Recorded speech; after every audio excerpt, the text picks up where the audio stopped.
Bonjour, je suis Thomas Jamet. Bonjour, je suis Florian Frasnet. Bonjour, je suis Lionel dos Santos de Souza et nous allons vous parler de notre livre Data Démocratie aux éditions Guitre et Daniel.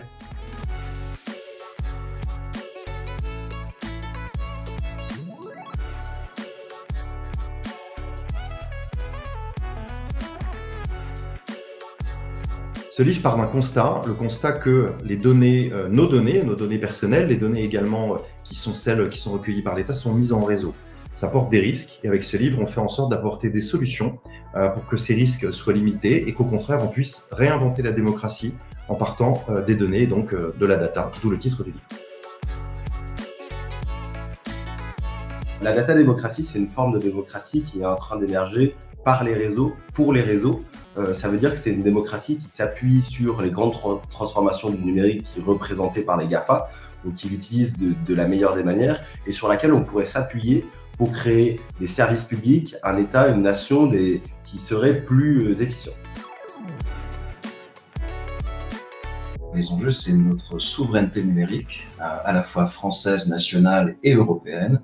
C'est tout simplement également la reconquête de nos données, puisqu'aujourd'hui, la plupart d'entre elles n'appartiennent pas aux nations, mais appartiennent justement à ces géants technologiques, avec toutes les contraintes que ça peut avoir, notamment pour nous, en termes de recherche et développement. La façon également dont il peut être manipulé, puisqu'on se rend compte qu'il y a de plus en plus une géopolitique de l'influence numérique. On a également un autre enjeu pour la France, c'est la valorisation finalement de nos données, mais dans notre propre intérêt, pour notre propre bien commun. Et comment avec ces données, comment avec les technologies du digital et du numérique, on pourrait lutter contre une pandémie, comme ça a été le cas précédemment. Et c'est également résoudre nos problèmes nationaux et européens. Et grâce à ces données, on pourrait tout à fait complètement changer les cartes, réintégrer le citoyen, donc vous réintégrez vous et les entreprises au cœur de la machine France.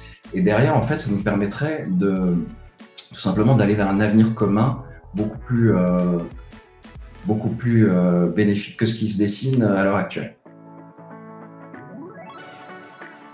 Si on a écrit ce livre, c'est pour pouvoir donner des armes et des outils à chacun pour pouvoir penser la souveraineté numérique, mais c'est aussi pour pouvoir donner aux institutions, aux entreprises et même à l'État des pistes de travail pour mieux travailler sur les sujets de réseau et sur les sujets de données. Alors ce livre s'adresse à tout le monde, y compris pour ceux qui veulent comprendre comment le monde de demain va être construit, notamment pour ses enfants, mais ça peut aussi être un livre de référence pour les enseignants, les étudiants, les spécialistes de la cybersécurité, les entrepreneurs, les CTO, CFO, CEO et militants ou élus de la nation qui se demandent tout simplement comment les données peuvent être utilisées de manière plus positive pour changer l'avenir des citoyens et du pays.